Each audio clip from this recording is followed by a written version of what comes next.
পুরুষ মানুষ যখন বাড়ির বাইরে থাকে তখনই শান্তি, যখন ঘরের মধ্যে ঢুকে বসে থাকে তখন ঘর আর গোয়াল ঘরের মধ্যে কোনো পার্থক্য থাকে না।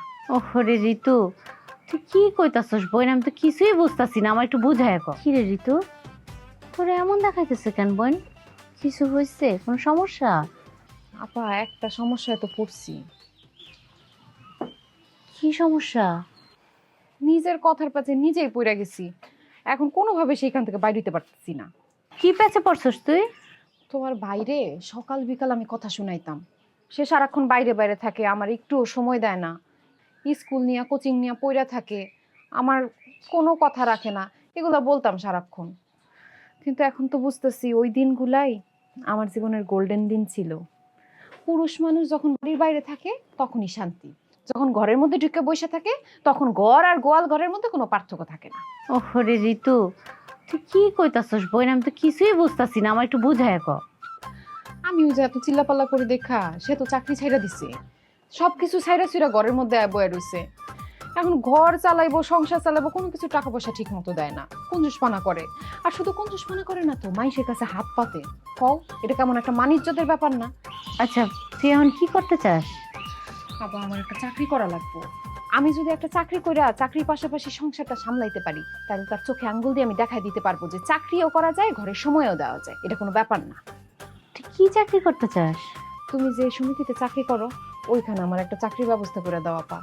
তুমি না কয়দিন আগে কইতাছিলা যে ওইখানে লোক নিয়োগ নিব। বুঝলাম, কিন্তু তুই কি মানুষের বাড়িতে যায় যায় কিস্তি উঠাইতে পারবি? কেন পারুম না আপা, অবশ্যই পারুম।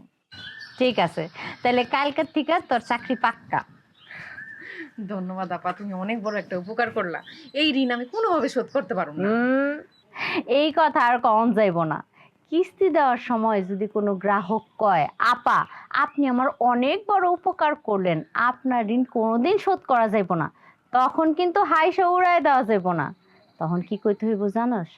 ঋণ শোধ না করলে ঘরের চালও থাকবো না। পারবি না?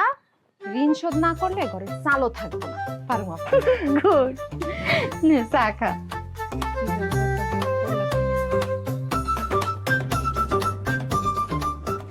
সিরাজ ভাই বাড়িতে আছেন?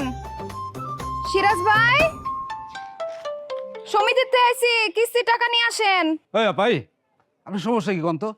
সকালবেলা এসে ডিস্টার্ব করতেছেন। কিস্তির টাকা নিতে আইছি, কিস্তির টাকাটা দেন। না, এই কিস্তি তো আমি দেবো না। আমি যার জন্য লোন করছিলাম সেই যেহেতু নাই, এই কিস্তি আমি কিছুতেই দেবো না। বুঝলাম না, আপনি কার জন্য লোন করছেন? কে নাই? ওরে আপা, আপনি তো তখন ছিলেন না। আমি এই লোন উঠাইয়া বিয়ে করছিলাম। আমার সেই বউ পরকিয়া করিয়া আমার এই বন্ধুর সাথে পালাই গেছে। And আপনিই কন আমি কোন লজিকে এই কিস্তি শোধ করুম কন? বলেন, আপনার যদি কিস্তি পাইতে হয় তাহলে আমার বন্ধু গিয়ে ধরেন যান, এখন থেকে সেই কিস্তি দিব যান। এখন কি কোন, আমি কি আপনার বন্ধুরে যা খুঁজুম? অফিস তো সেটা দেখবে না যে আপনার জীবনে কি ঘটে যাইতেছে, অফিস দেখবে কার নামে লোন নেওয়া হয়েছে, সেই টাকা পরিশোধ করবে, আপনারই দিতে হবে ভাই। ওরে আপারে, আমি এই কিস্তি যদি শোধ করবে যায় তাহলে আমার বউয়ের কথা মনে পড়বো, ওই বেইমানে মহিলার কথা আমি মনে করতে চাই না। কি কোন?